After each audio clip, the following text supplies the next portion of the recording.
आपण माऊलीच्या पहिल्या ओवीचं स्मरण करूयात. ओम नमोची आद्य वेद प्रतिपाद्य जय जय स्वसंवेद्य आत्मरूपा. सर्वांना नमस्कार.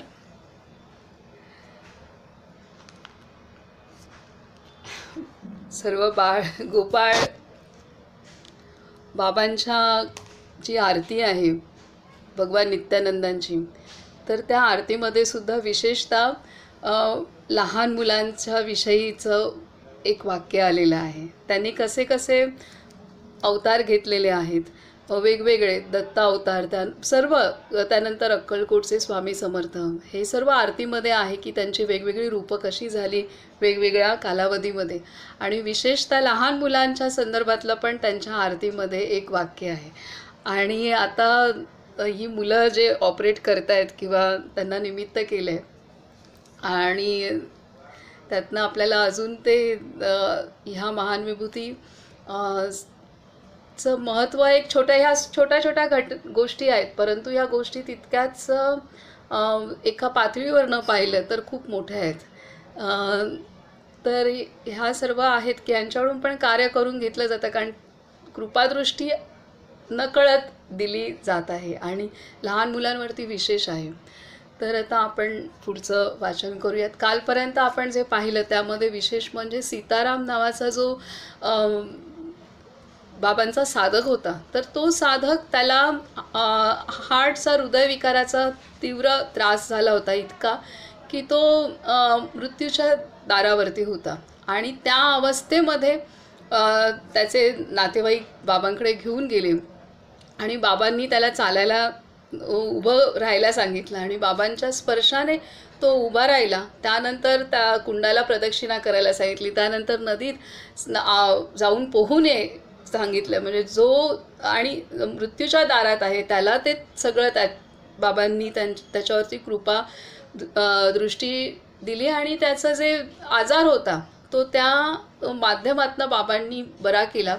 आणि त्यानंतर तो 10 वर्षानंतर त्याचा मृत्यू झाला. तर त्यावेळेला महत्त्वाची गोष्ट म्हणजे तिथे एक वाक्य असं आलेलं आहे की इथे जो येतो, इथे कोणीही येतो तो कायमचा होऊन राहतो.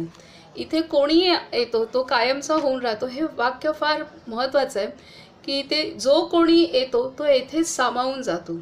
अजून तू मृत्यूला घाबरतोस. जेव्हा 10 वर्षानंतर तो पुन्हा वयाच्या नुसार आजारी पडला, वार्धक्यावस्थेनुसार आजारी पडला, आणि जेव्हा मृत्यूची घटिका जवळ आली तेव्हा त्याच्या घरातले सर्वजण पुन्हा त्यांना घेऊन बाबांकडे गेले. तेव्हा त्यांनी म्हणाले की जो कोणी येतो तो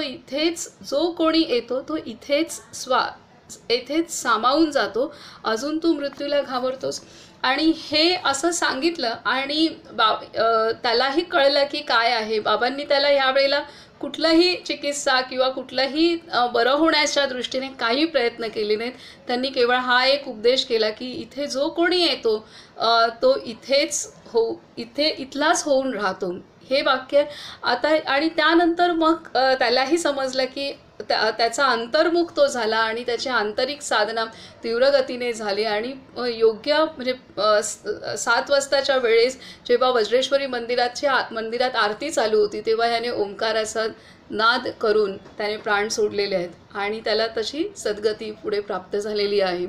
तर ह्यातून आपणाला हे शिकण्यासारखी गोष्ट आहे की जीवन जगत असताना अनेक उतार चढाव आहेत, अनेक आजारपणा आहेत, किंवा त्यामध्ये सुद्धा आपणाला ही गुरुशक्ती आपल्या वेदना हरण करण्यासाठी, आपले कर्मभोग दूर करण्यासाठी आपल्याला आपली शक्ती आणि धैर्य वाढवतच असतात. पण त्याचबरोबर जेव्हा आपली घटिका जवळ येते तर त्यावेळेला सुद्धा आपला अंतकाळ ते गाठतात आणि अंतकाळसुद्धा आपणाला अंतमती सागती, जी अंतिम मती पाहिजे की त्याच्या जी मती असते, ज्या बुद्धीमध्ये जे विचार येतात, जी वासना असते त्यानुसार पुढची आपली गती होत असते, तर त्यासाठी सुद्धा हे या महान विभूती आपणाला मदत करत असतात. ह्या वाक्याचा अर्थ हेच आहे, इथे जो कोणी येतो तो येथेच होऊन राहतो. म्हणजे ज्यांच्या जीवनामध्ये सद्गुरु तत्व आलेलं आहे, तर ते सद्गुरु तत्व त्यांना मृत्यूच्या समयीसुद्धा साथ देतं आणि ते आपल्यामध्ये सामावून घेतं. पुढच्या गतीच्या दृष्टीनेच त्याची वाटचाल, त्याचं मार्गक्रमण, पुढची यात्रा तशी होत असते. हे महत्त्वाचं. त्यानंतर दुसरी अजून एक गोष्ट सांगितली की ते डॉक्टर ऋषी जे पंडित मदन मोहन मालवीय यांचे जावई होते. आता पंडित मदन मोहन मालवीय यांचा संदर्भ मी कनेरी मठाच्या स्वामीजींच्या प्रवचनांमध्ये पण ऐकला. तर त्यांनी, मला आता आठवत नाही, पण नॉर्थमध्ये त्यांनी खूप मोठी एक विद्यालयाच, विश्वविद्यालयाची युनिव्हर्सिटी स्थापन केलेली होती त्या काळामध्ये, स्वातंत्र्य संग्राम आणि ह्या दरम्यानच्या कालावधीमध्ये. तर हे उच्च विद्याविभूषित आणि प्रकांड पंडित असे आहेत. आणि त्यांचे जावई डॉक्टर ऋषी यांच्या स्वप्नात बाबा आले. तेव्हा त्यांना माहीत नव्हतं की भगवान नित्यानंद कोण. नंतर त्यांच्या हाती एक पुस्तक आलं, नित्यानंद दी लिव्हिंग योगी असं. तर ते पुस्तक पाहिल्यानंतर ते गणेशपुरीला गेले आणि तिथे ते 3 दिवस बाबांचं दर्शन होईपर्यंत मी जेवणार नाही असं म्हणून ते हट्टाने उभे राहिलेत तिथे.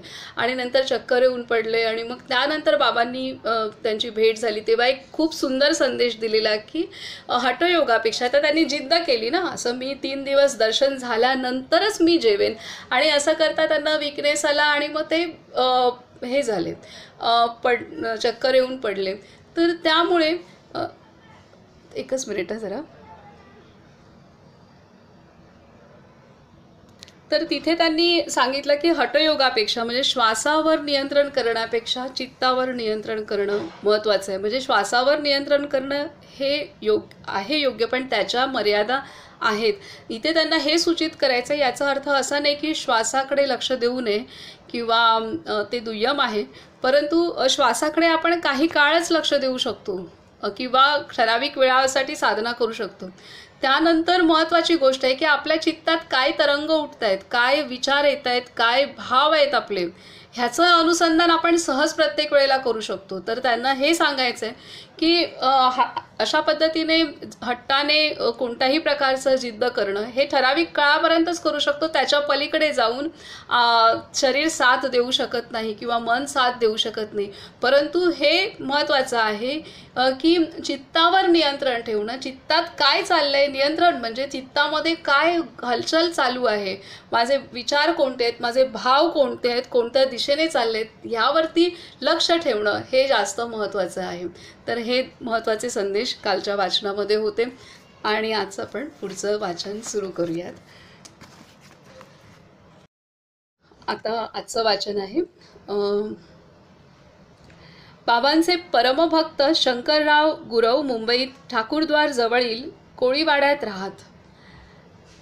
त्यांच्या पत्नी लीलाबाईंची बाबांवर अतिशय श्रद्धा होती. त्यांच्या शेजारची बाई हॉस्पिटलमध्ये होती. तिला बघण्यास लीलाबाई हॉस्पिटलमध्ये गेली. त्यावेळी त्या बाईचे ऑपरेशन चालू होते. ऑपरेशन झाल्यानंतर तिला बघून लीलाबाई घरी आली. 1-2 दिवसानंतर शंकरराव लीलाबाईंबरोबर बोलत बसले असता लीलाबाईने रागाने उठून घरातील भांडी व वस्तू फेकण्यास सुरुवात केली. तिला काय होत होते ते शंकररावांस समजेच ना. तिने आपले कुंकू पुसून मंगळसूत्र काढून टाकले व ती हिंदीमध्ये बोलू लागली. मेरी धोबी तलावला राहत होते. आजारी पडून मी मेरी म्हणते ती नाव तिचं, मी मेरी धोबी तालाबला राहत होते. आजारी पडून हॉस्पिटलमध्ये मरण पावले आणि तुमच्या शेजारच्या बाईच्या शरीरात प्रवेश केला. तिचे ऑपरेशन चालू असताना मी ह्या शरीरात प्रवेश केला. घाबरलेले शंकरराव बाबांचे भक्त श्री बाबूराव खाडे यांच्या मदतीने लीलाबाईस घेऊन गणेशपुरीस आले. संध्याकाळ झाली होती. बाबांच्या दर्शनास गेले. शंकरराव व खाडे बाबांच्या चरणी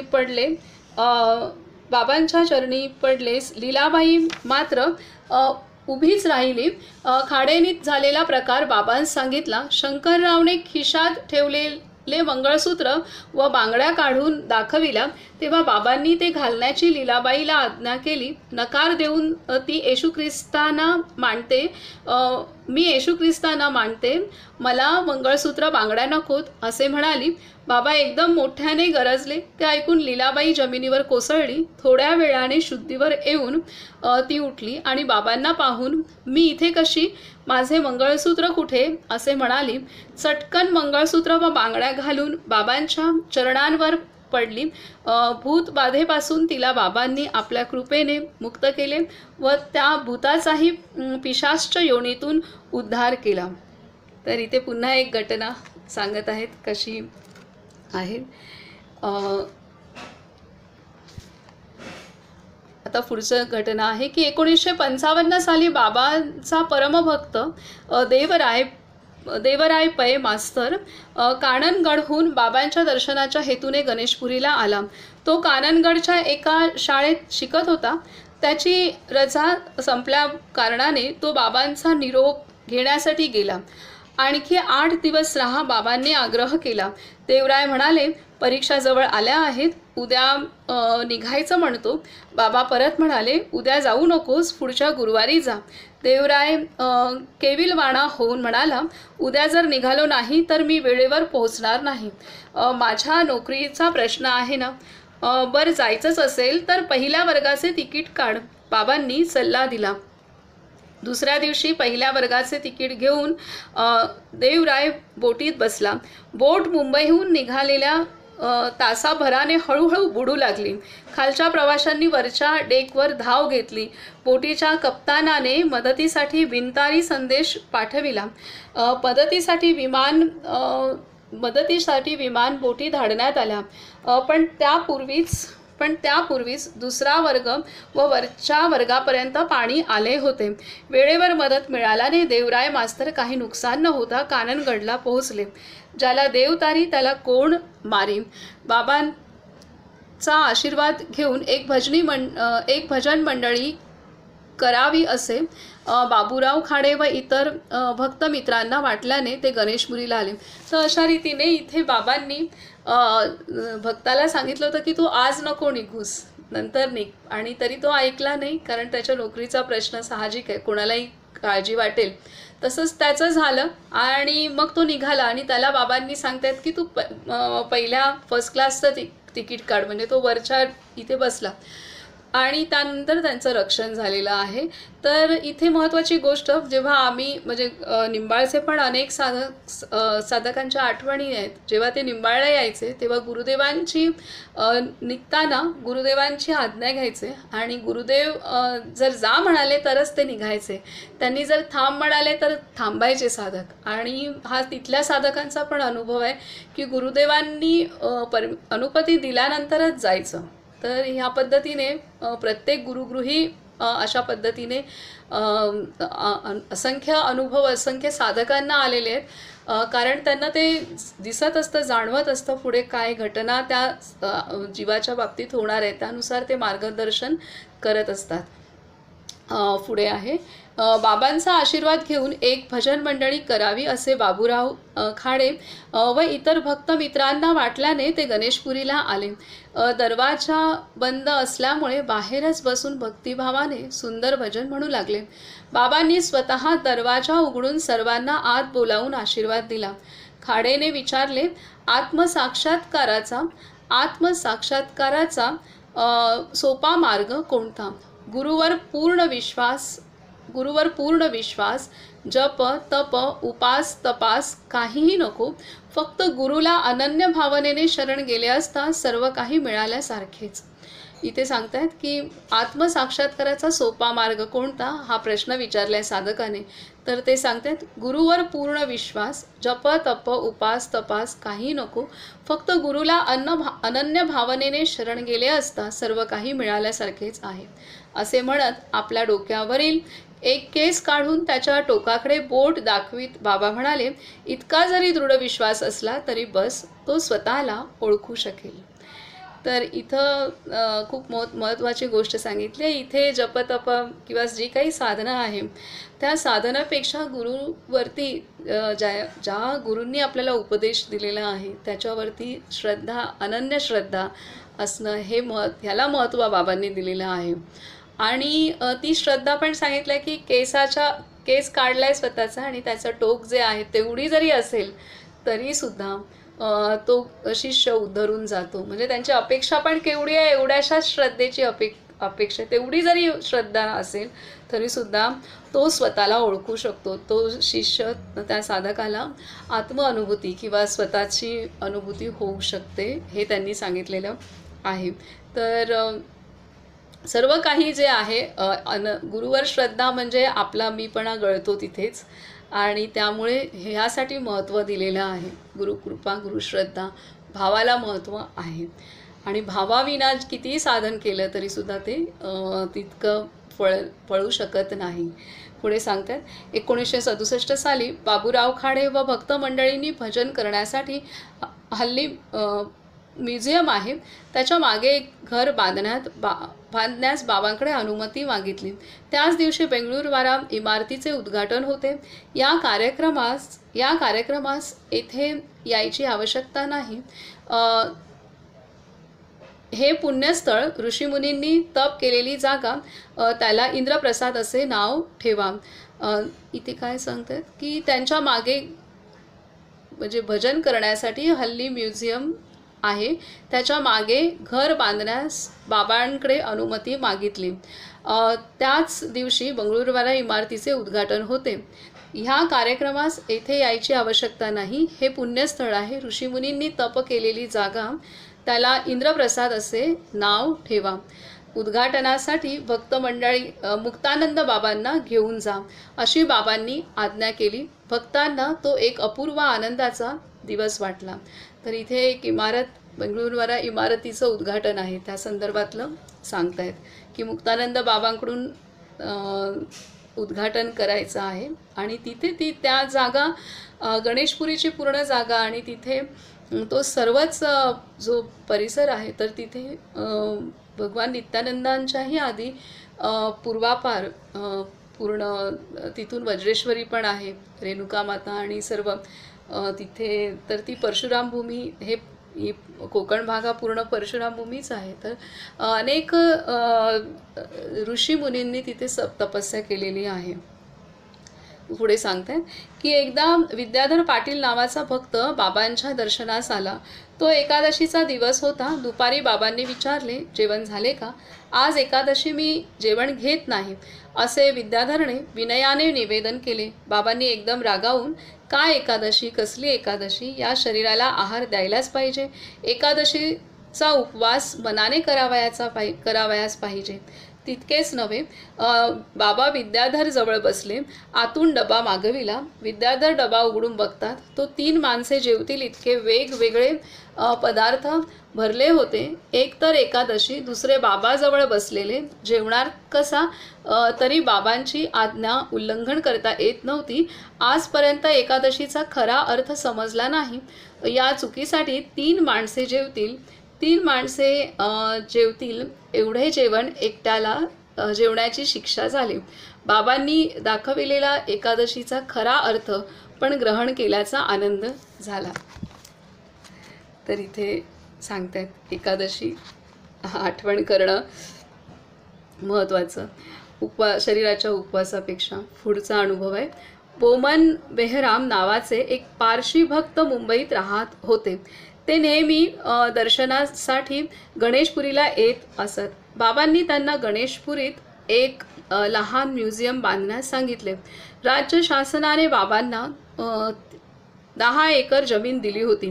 त्यातून बाबांनी 3000 चौरस फूट जमीन बोमन बेहराम यांना म्युझियम बांधण्यासाठी दिली. त्यांनी एक सुंदर म्युझियम बांधून बाबांना अर्पण केले. बाबांनी त्याचे उद्घाटन शालिग्राम स्वामी व मुक्तानंद स्वामी यांच्याकरवी करविले. बोमन बेहराम हल्लीच स्वर्गवासी झाले. अजूनही त्यांच्यातर्फे बाबांच्या समाधीवर दर गुरुवारी फुलांचा हार घातला जातो. सीताराम शेणॉय यांना रत्नाकर नावाचा एक सुंदर मुलगा होता. त्याच्या तोंडात अल्सरचा फोड आला होता. त्या वेदनेने तो अतिशय क्षीण झाला होता. त्याला बाबांनी जवळ बोलावून सांगितले, कावळ्याला कापून त्याचे रक्त मुलाच्या डोक्याला जसे तेल लावतो तसे घासून लावले तर वेदना बऱ्या होतील. त्या उपचाराने रत्नाकर बरा होऊन धष्टपुष्ट झाला.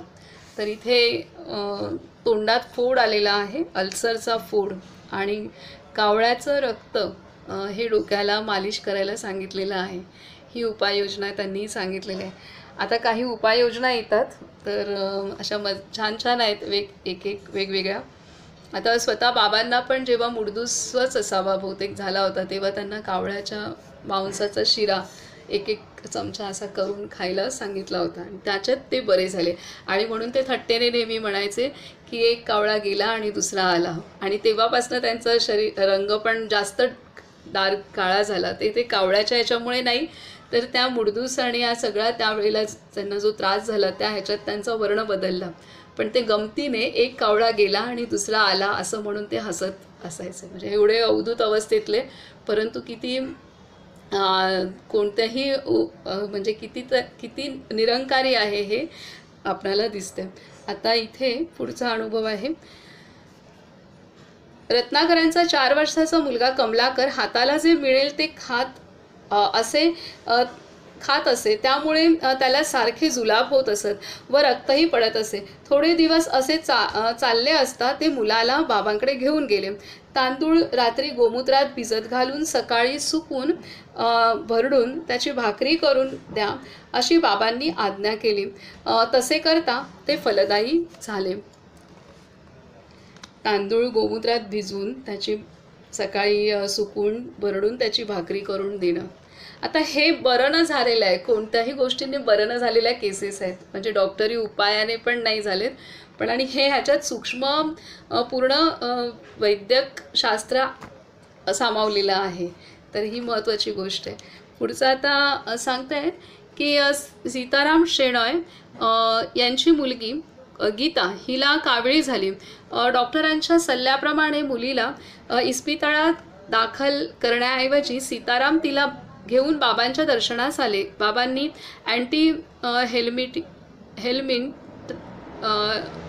हेल्मिंटाई ड्रग्स औषध दिल्याने ती बरी झाली असे सांगितले. सीतारामने त्याप्रमाणे केले. रोग्याच्या मलातून मोठे किडे पडणार असे बोलल्याबरोबर एक मोठा किडा बाहेर पडून काही तासात तिला बरे वाटू लागले. आता ते काविळी झालं असं होतं.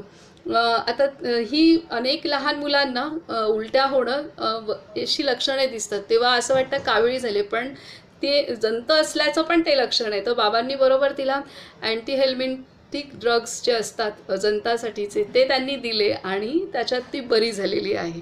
म्हणजे काविळीसाठी गेलं असतं तर म्हणजे योग्य ते अचूक हे अंतर्ज्ञानी आहेत, त्यामुळे काही त्यांनी ते अचूक निदान करून तिला ते औषध दिलं.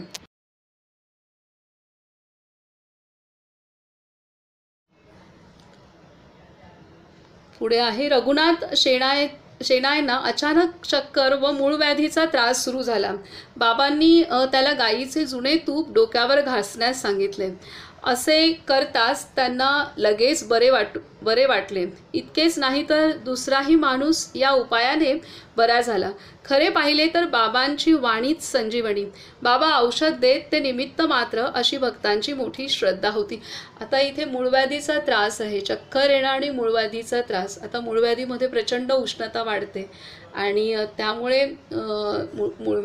अनेक कारण हे महत्त्वाचं हे उष्णता वाढणे, म्हणून बाबांनी इथे डोक्याला जुनं तूप हे त्यांनी मुरवायला सांगितलेलं आहे आणि त्याच्यात त्यांना आराम झालेला आहे. तर हे त्यांनी ट्रीटमेंट दिलेली आहे आणि अजून एका व्यक्तीला पण अशा पद्धतीने उपयोग झालेला आहे. ह्या गोष्टी आपण वापरू शकतो. आता तूप लावणं डोक्याला, तर आयुर्वेदातले काही उपाय असतात, पण हल्ली हे सगळं नाही केलं जात किंवा शिकवले पण जात नाहीत कॉलेजमध्ये, की जे बाबांनी इथे वापरले. पण हे आहेत सगळे उपाय लिहिलेले. पण ते कॉलेजमध्ये न शिकवल्यामुळे किंवा त्या प्रॅक्टिकली कोणी वापर करत नसल्यामुळे हे ज्ञान तेवढं वापरलं जात नाही. तर इथे त्यांनी तुपाचा उपयोग केसांचा म्हणजे डोक्यावरती आपण जसं तेल लावतो तसं उष्णता वाढली असता तूप पण मदत करू शकतं जर अति उष्णता वाढली असेल तर. आता अर्थात हे तूप जर देशी गाईचं तूप मिळालं तर अतिउत्तम, हे महत्त्वाची ती गोष्ट पण आहे. पुढे सांगतात की बंगळुरवारा इमारतीचे उद्घाटन बाबांच्या करकमलाने व्हावे अशी लक्ष्मणाचा खाडेची मनपूर्वक इच्छा होती. उद्घाटनाच्या दिवशी सकाळी स्नान झाल्यावर बाबांनी बंगळुरवारा इमारतीत प्रवेश केला. खाडेने अत्यानंदाने व आदराने बाबांना आसनावर बसविले व त्यांची विधिवत पादपूजा करून सत्कार केला. बाबा तिथे काही वेळ बसून राहिले. जमलेल्या सर्व भक्तांना आशीर्वाद देऊन कैलास इमारतीत परतले. खाडे आज हयात नाहीत, तरी त्यांचे बंधू आणि पुत्रपौत्रादिक आजही तनमन धनाने बाबांच्या समाधीची निरंतर सेवा करीत असतात. 15 ऑगस्ट 1959 रोजी शिवराम शेट्टीला बाबांनी कट्टीराम स्वामी नाव देऊन शालिग्राम स्वामींच्या हस्ते भगवे कपडे घालावयास लावले. लंगोटी मात्र आपल्या हाताने दिली. त्या दिवशी कट्टीराम स्वामींची मिरवणूक काढण्यात आली. गणेशपुरीत थोडे दिवस राहून कट्टीराम स्वामी बाबांच्या आज्ञेने काननगडला गेले. आता इथे एकांना संन्यास दीक्षा दिलेली आहे बाबांनी आणि संन्यासी झाले ते आणि काननगडला सेवा करू लागले. पुढे आहे पालघर तालुक्याच्या सातपाटी गावात लाडकूबाई नावाची भक्त राहत असे. तिचा दुसरा मुलगा प्रदीप याला एकदा ताप डोक्यात चढला. ताप 104 डिग्रीपर्यंत वाढून डॉक्टर निराश झाले. रात्री बाबांनी लाडकूबाईच्या स्वप्नात येऊन मुलाला गणेशपुरीला आणण्याची आज्ञा केली. काहीही होऊ दे पण बाबांची आज्ञा पाळलीच पाहिजे अशा हट्टाने लाडकूबाई मुलाला घेऊन गणेशपुरीस आली. दर्शनाला फार मोठी रांग होती. रांगेमध्ये तापाने धगधग त्या लहान मुलाला घेऊन उभी राहिली. आत बसलेल्या बाबांनी बाहेर एक बाई आजारी मुलाला घेऊन उभी आहे, तिला आत सोडा असे सांगितले. सेवकांनी तिला शोधून आत आणली. दुःखी लाडकूबाईने बाळाला बाबांच्या चरणी ठेवले. भक्तवत्सल नित्यानंद म्हणाले, घाबरू नकोस, कुंडातील पाणी पाच, लवकर बरा होईल. दुसऱ्याच दिवशी ताप उतरून 3 दिवसात मुलगा संपूर्ण बरा झाला. लाडकूबाई बाबांचे शतशः आभार मानून बाबांची चरणधूळ माथी घेऊन सातपाटीला परतली. समाधी घेण्याच्या 2 महिन्यापूर्वी बाबांनी लाडकूबाई स्वप्नात दर्शन देऊन सांगितले, तू मुलाला घेऊन ये. लाडकूबाई आपली मुलगी उषा व मुलगा प्रदीप यांना घेऊन गणेशपुरीस आली. बाबांनी 2 आंबे मुलांच्या हातात देऊन एक तू खा व दुसरा बहिणीला दे असे सांगून दोघांच्या डोक्यावर अमृत हस्ताने हळू थोपटले व घरी जाण्याची आज्ञा केली. तर अशा पद्धतीने निर्याणाच्या आधीसुद्धा त्या लाडकूबाई, छान नाव आहे ना लाडकूबाई. वेणू बोलूया का तुला लाडकूबाई? हो म्हणते. आजपासून आता हिला लाडकू बोलूया पण लाडकूबाई. तर अशा पद्धतीने बाबांनी त्या मुलाला तापातनं पण बरं केलं आणि निर्याणाच्या आधी खास त्यांना स्वप्नात जाऊन दर्शन देऊन सांगितलं, भेटायला या. काय भाग्यवंत असतील, काय भाव असेल खरंच. पुढे सांगतायत, बाबांनी कैलासमध्ये असताना जनानंद स्वामीस बोलावून घेतले. जनानंदांना गणेशपुरीला येण्यास रात्र झाली. बाबा आराम करीत होते. जनानंद स्वामी आत येताच चरणस्पर्श करून बाबांचे पाय चेपू लागले. बाबा वैकुंठमध्ये ज्या खोलीत राहत त्याच खोलीत जनानंद स्वामीस राहावयास सांगितले. तेथे बाबांशिवाय कोणीही राहिले नव्हते. दुसऱ्या दिवशी सर्व भक्तांना जनानंद आले आहेत, त्यांच्या दर्शनास जा असे सांगून भक्तांना वैकुंठवर पाठवित होते. सकाळी 9 वाजता जनानंद स्वामी आले तेव्हा बाबांनी त्यांना शाल दिली, डोक्यावर फुलांचा शृंगार करून त्यांची गणेशपुरीत मिरवणूक काढली. भद्रकाली देवीचा पुजारी नारायण भट बाबांकडे आला तेव्हा बाबा म्हणाले, जनानंद आले आहेत ना, ते कोण आहेत माहीत आहे? त्यांची ऊर्ध्वदृष्टी देवदृष्टी आहे. बाबा त्यांना कधी मुख्य प्राण म्हणून संबोधित. बाबांनी जनानंद स्वामींस नाशिक व गाणगापूरला जाण्यास सांगितले. या दोन्ही ठिकाणी त्यांचा मोठा सत्कार झाला. मुंबईस परतून श्री बाबूराव खाडेंकडे थोडे दिवस राहून आपल्या भक्तांना दर्शन देऊन जनानंद कानडगडला परतले. हे बाबांचेच शिष्य आहेत आणि बाबांनीच त्यांना त्यांच्या मार्गदर्शनाखाली हे स्वामी झालेले आहेत. म्हणजे त्यांनी पण एक चांगली अवस्था प्राप्त केलेली आहेत. आणि म्हणजे बाबा आपल्या शिष्यांची पण मिरवणूक काढायचे, त्यांना इतके मान सत्कार, परत आदर आणि प्रेम द्यायचे. इतर भक्तांना पण त्यांचं महत्त्व सांगायचे हे कसे आहेत. गोंदवलेकर महाराजांनी पण ब्रह्मानंद महाराजांना, म्हणजे त्यांचे शिष्य आहेत, त्यांना एवढ्या मोठ्या म्हणजे अनुग्रहाने आणि त्यांच्या श्रद्धेने ते महाराजांइतकेच मोठे झाले आणि त्यांना तेवढाच बाबा महाराजांनी त्यांना सन्मान दिला. तिथे ब्रह्मानंद हॉल म्हणून वेगळा आहे आणि खास वेगळं एक हे आहे खूप. म्हणजे असे शिष्य जेव्हा गुरु समान होतो तेव्हा गुरुला जास्त आनंद होतो आणि ते त्याचा जय जयकार किंवा ते स्वतः त्यांना वंदन करतात आणि अख्ख्या जगाला त्यांना वंदन करायला लावतात. ही गोष्ट आहे. कमलावतीबाई कोटवाला नावाची गुजराती बाई पतीच्या निधनाने खूप दुःखी झाली. ती एक दिवस बाबूबाई तलाजिया यांच्याबरोबर बाबांच्या दर्शनास आली. तिच्याबरोबर लहान भाऊ होता. बाबांसमोर उभी राहिली तेव्हा तिला वाटले हे महापुरुष साक्षात देवच आहेत. मुंबईस जाऊन ती पुन्हा गणेशपुरीस आली तेव्हा तिला बाबांनी देवी सप्ताह करण्याची आज्ञा केली. तिची कुलदेवता अंबिका देवी होती. घरी परत गेल्यावर तिने आपल्या मोठ्या मुलाला देवी सप्ताहाबद्दल सांगितले. पैशाच्या अभावी सप्ताह करावयाचा तरी कसा अशी चिंता मनाला लागली. बाबांवर विश्वास ठेवून सप्ताहाचा दिवस नक्की करून ती पुन्हा बाबांच्या आज्ञेसाठी गणेशपुरीला आली. परत निघताना तिने बाबांजवळ प्रार्थना केली, देवा आपण सप्ताहाला येण्याचा अनुग्रह केला पाहिजे. बाबांनी प्रसन्न होऊन हू म्हटले.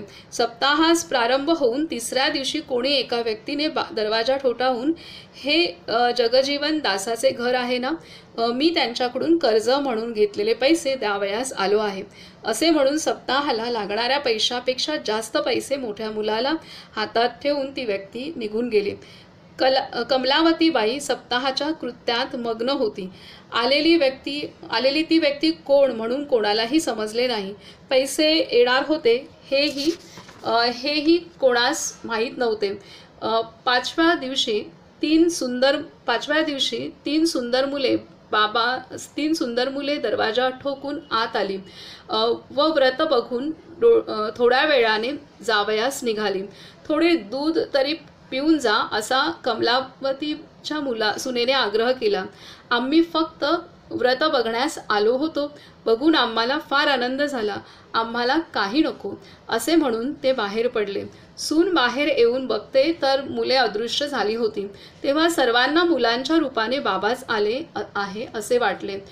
कलावतीबाई गणेशपुरीला आली तेव्हा बाबांनी सप्ताहवाली बाई असे तिला संबोधिले.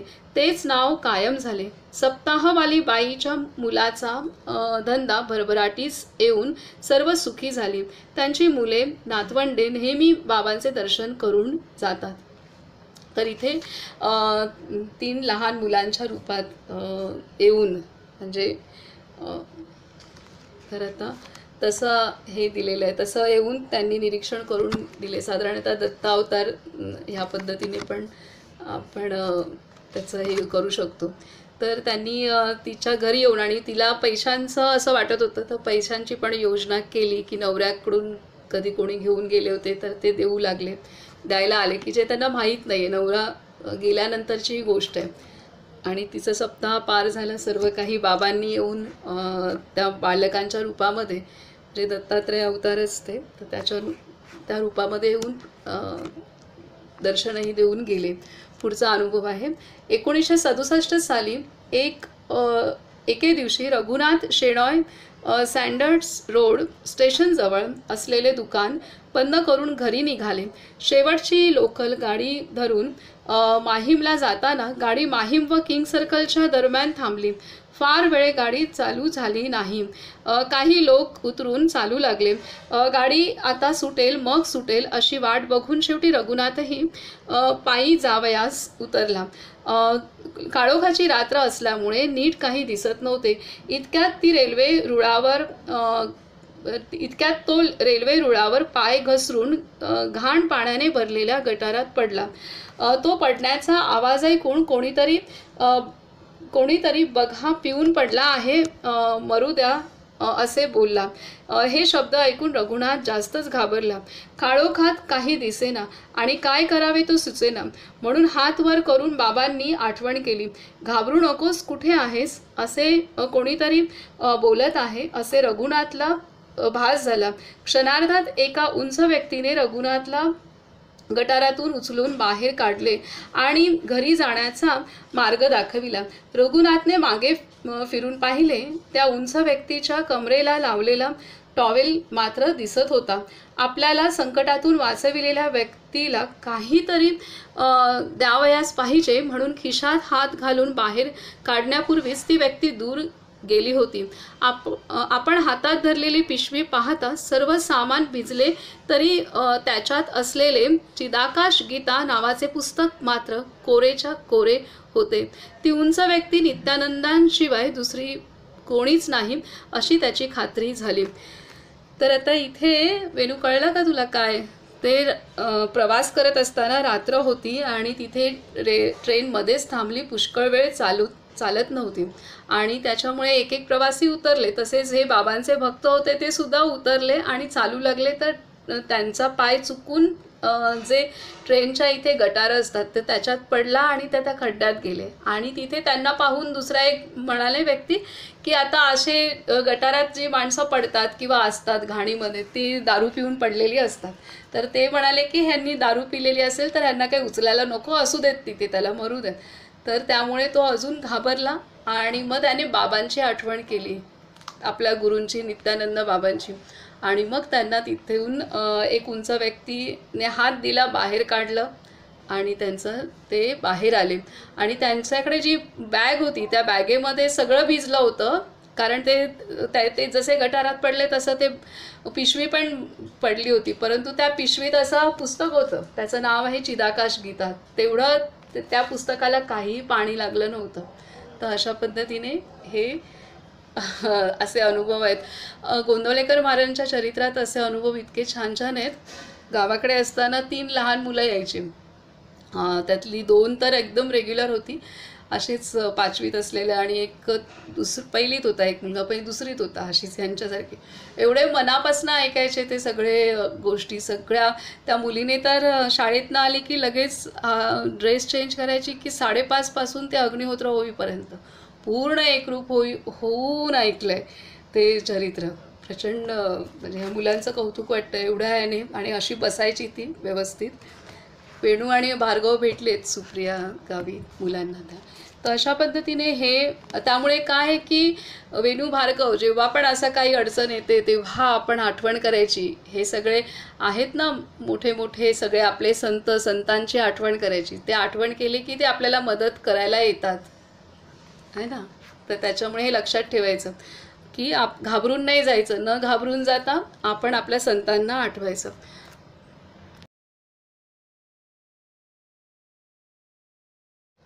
आणि ते लगेच येतात, आपण आठवण काढता क्षणीच येतात, त्याच्या आधीच येतात ते, फक्त आठवायला पाहिजे.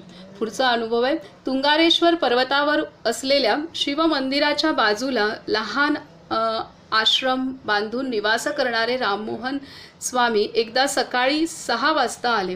त्यांच्याबरोबर त्यांचा परिवार होता. डोकेदुखीने त्यांना खूप त्रासले होते.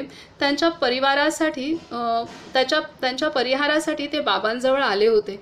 बाबांनी त्यांना गाईचे जुने तूप रोज डोक्याला लावून थंड पाण्याने स्नान करण्यास सांगितले. मग त्यांना चिदाकाश गीतेत असलेला विषय संक्षिप्त करून सांगितला. भक्ती विरक्ती साधनेच्या विषयी विवेचन केले. राममोहन स्वामी काही वर्षांपूर्वी निवर्तले. इथे पुन्हा एक तुपाचा प्रयोग सांगितला त्यांनी. गाईचे जुने तूप रोज डोक्याला लावायचं आणि थंड पाण्याने स्नान करायला सांगितलं. तर हे शक्यतो हे रात्री लावून मग किंवा सकाळी मुरवून 1-2 तास ठेवून किंवा रात्रभर ठेवून मग सकाळी असं थंड पाण्याने करू शकतो. सगळ्यांना सोसेल असं नाही थंड पाणी, ज्यांना जमेल त्यांनी थोडं कोमट किंवा असं करू शकतात. आता पुढे इथे आता त्यांची अत्यंत प्रचंड उष्णता आहे आणि हे स्वतः लहान आश्रम करून निवास करणारे स्वामीजी आहेत. त्यामुळे त्यांची साधनेने वाढलेली उष्णता ह्या सर्वांचा विचार करून त्यांनी थंड पाण्याचा पण अंघोळ सांगितली असणार आहे. तर आता इथे पुढचा अनुभव आहे. एका रविवारी बाबांनी कोणालाही दर्शन दिले नाही. सर्व सेवकांस जेवावयास पाठविले. सेवक जेवून परत आल्यावर त्यांनी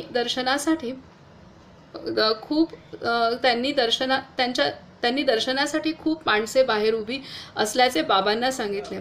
छे कुणी नाही दर्शन घेण्यायोग्य, फक्त दोघेच आहेत. बाबा म्हणाले. सर्व लोक निघून गेले, पण 2 सारस्वत महिला मागील लहान दरवाजाबाहेर बसून दर्शनाची वाट पाहत होत्या. बाबा आत शतपावली घालीत होते. एकाएकी स्वतः जाऊन त्यांनी दार उघडले व त्या महिलांना दर्शन देत प्रेमाने म्हणाले, उशीर होत आहे, मुंबईस जाऊन शकाल ना? बाबा नेहमी म्हणत, सद्भावना घेऊन येणाऱ्यांना द्वार सदा उघडेच आहे. तर इथं बाहेर कोण दर्शन योग्य आहेत किंवा ते त्यांनी ओळखले आतमध्ये असताच. आणि केवळ 2 व्यक्तीच 2च महिलाच आहेत की ज्या दर्शनाला योग्य किंवा त्यांना मनापासून दर्शन घ्यायचं आहे बाबांचं, हे त्यांनी ओळखलं आणि बरोबर तसंच घडलेलं आहे. पुढे आहे की एक महिला बाबांच्या दर्शनासाठी यावयास निघाली. ती आपल्या अपवित्र जीवनाला कंटाळली होती. तिने आपले उर्वरित आयुष्य नित्यानंद सेवेतच व्यतीत करणार म्हणून प्रार्थना केली. बाबांचा अनुग्रह झाला. आपल्या अमंगल जीवनाला पूर्ण विराम देऊन ती सेवा व त्यागमय जीवन कंठू लागली. आपल्या जवळ असलेल्या पैशाने तिने एक आश्रम बांधला. गोरगरिबांसाठी अन्नदानाची व्यवस्था पण केली. बाबांनी सुचविलेल्या जागेत त्यांनीच सुचविलेल्या पद्धतीने इमारत बांधून गरिबांच्या कल्याणासाठी काही वर्षे राहून ती देवाजवळ गेली. प्रायश्चित्तामुळे पापातून मुक्त होऊन अमर झाली. तर अशा पद्धतीने इथे ह्या स्त्रीला सुद्धा त्यांनी उद्धरलं. तिचं जीवन पूर्णतः पवित्र करून टाकलं आणि सद्गतीही दिली. पुढचं आहे की दुसरा एका रविवारी बाबा पारेख शेठ जवळ हिंदीत बोलत खुर्चीत बसले होते. त्या दिवशी कोणालाही दर्शन दिले जाणार नाही असे सांगण्यास सेवकाला आज्ञा केली. सेवक खोलीत आत बसले होते. त्यांच्यातला एक करुणाकर शेट्टी खोलीत एका बाकावर बसून बाबांचे स्मरण करीत होता आणि बाबा पारेख शेठ जवळ जे बोलतात ते ऐकत होता. पटकन त्याला डोळे मिटल्यासारखे झाले. कैलासचा समोरील दरवाजा आपोआप उघडला. हजारो देवदेवता भजन करत करत आत येत होते. सर्वांपुढे गणपती टाळ धरून नाचत असल्याचे दृश्य दिसले. थोड्या वेळाने डोळे उघडून त्याने बाबांनी करून दिलेल्या देवतांच्या दर्शनाबद्दल इतर भक्तांना सांगितले. असं देवी देवतांचं आणि गणपतीचं दर्शन झालंय. हे सगळं आहे. पुढे गणपती टाळ धरून नाचत असल्याचं दर्शन झाले. पुढचा अनुभव आहे की बाबांच्या भक्तांमध्ये सर्व धर्माचे लोक होते. गोरेगावहून जॉन नावाचा गरीब ख्रिश्चन सज्जन बाबांच्या दर्शनाला आला होता. बाबांना नमस्कार करून परत जाताना त्याला 10 रुपयाची नोट मिळाली.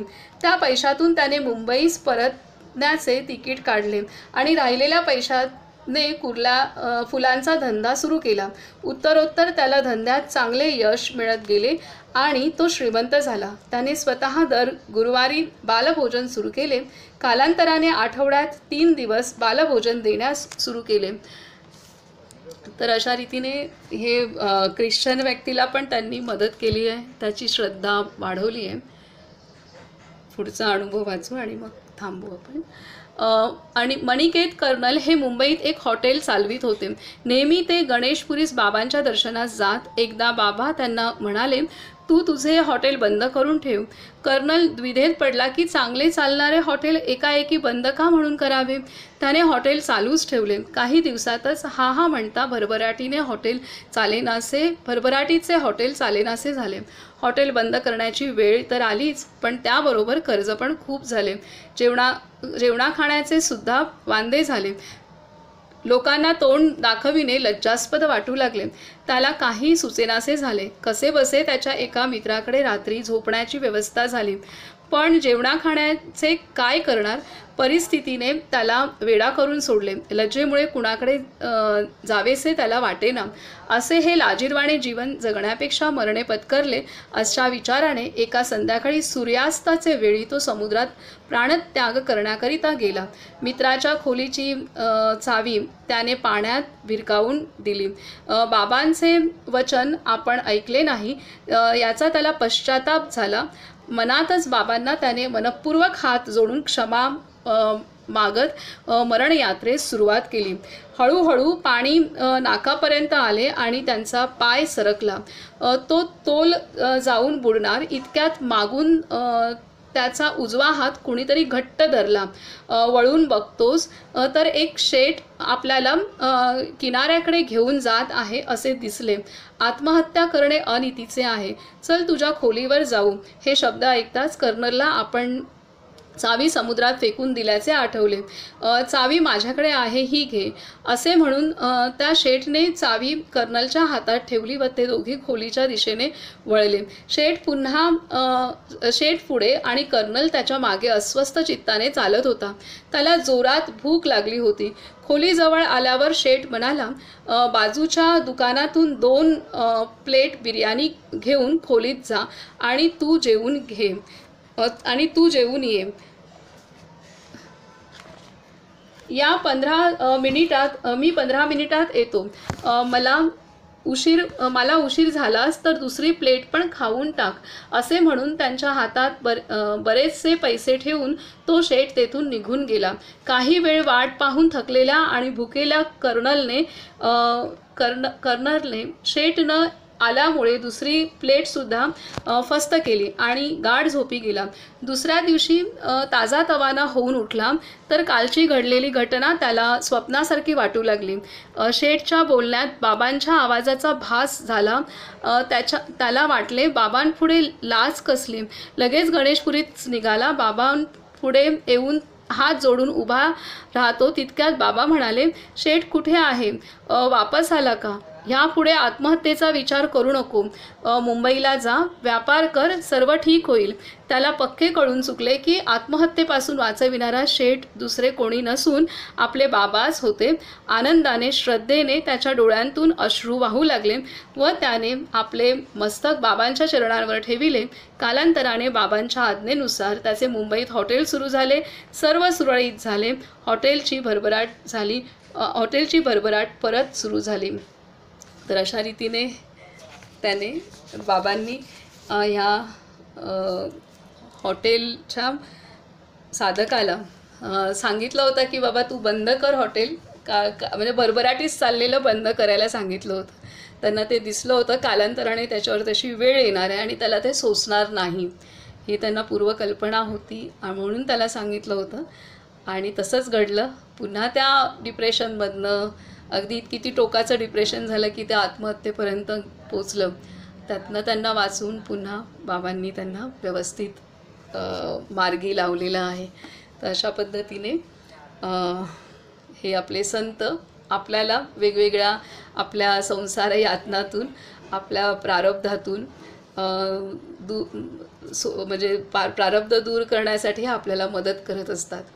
त्यातनं जावं लागतं, पण आपण त्यांच्या मदतीमुळे एक चांगल्या पातळीने बाहेर पडू शकतो. आणि ह्यासाठीच आपल्याला ते बाहेर काढतात की आपण साधना करावी, आपण त्याची आठवण करावी आणि आपल्या जीवनाचा उद्धार करावा, ज्यासाठी हा देह आणि हे जीवन मिळालं आहे ते सार्थकी लावावं. ह्यासाठी आपल्या प्रारब्धात ते आपल्याला मदत करतात, भोगण्यामध्ये ते मदत करतात.